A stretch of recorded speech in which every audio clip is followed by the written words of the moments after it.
Hey guys, what's going on? Coming at you with a Wednesday night video. So obviously today's CPI came out, and then Fed speak was today also.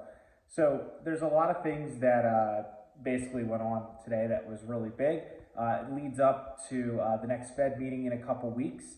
I think it's going to be really important, and today really decided how they're going to act, in my opinion. PPI comes out, I believe, Friday, but basically, long story short, after reading like the Fed report and all that, they think we're going into a recession in Q4 2023.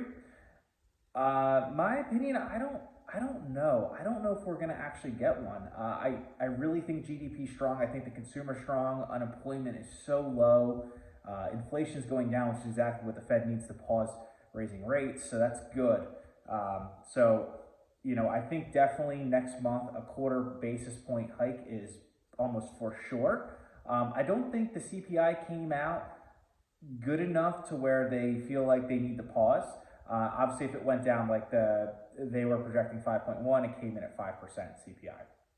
If it came in at like 4.8 or 4.7 or 4.6, like a really big miss towards the downside, maybe they would pause. But it really just came in line. It came in at 5.0. Last month, obviously, was 6.0, so that's a whole 100 or a 1 basis point drop. So in 4 weeks, that's really good. After next month, I think in June, they're gonna pause. So I think they're gonna pause, and they're gonna hold it for a lot longer than what people think. I think they're gonna pause June, July, August, September, and probably even October. And then come November, they might cut in November and December. So they'll probably cut in the back half in Q4, but I do think I don't think we're gonna get 2 negative quarters of GDP. I really don't. I think the economy's too strong.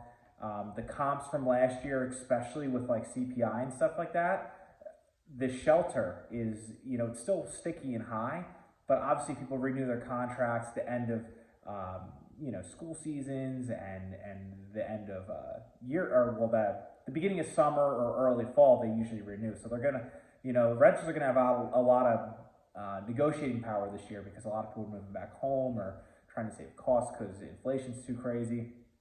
So I think that rents are actually really going to go down. They're not going to continue to go up. So I think we're going to see a way bigger downtick in rent than what people are forecasting. That's just my opinion. So really, overall, between the Fed report and the CPI, I think we're in really good shape this year. The QQQ is sitting at 213 right now. If it gets down to 212, which is the 23% Fibonacci retracement, it's like 212 basically. It's like right there. So if we open up red tomorrow, I think I'm gonna buy some stocks. If you've watched my previous videos, I'm a long-term investor. I've bought in one stock this year, and that was Palantir at $7.40. So it was the only stock I've bought in all year. So I'm extremely cash heavy right now, and I'd like to put my money to work here, because I'm just not seeing indicators where we're going to get like Paul Volcker or rug pulled or, minus a black swan event, which you can never plan for. That's why you have cash on the sideline a little bit. I don't really see anything coming. So I'm going to start putting my money into some positions I like that are still really beat down. There's a lot of good stocks out there right now. They're not at 52-week lows or all-time lows like they were in September, October, November, and December, but there are some ones that are still on the bottom portion, if you like look at the glass, in the bottom half. So that's always a good time to buy if they're on the bottom portion. So it's really all I got. Good report overall. Really happy with it. And if I make any buys tomorrow, I will make a video and let you guys know what I bought. So tomorrow, peace.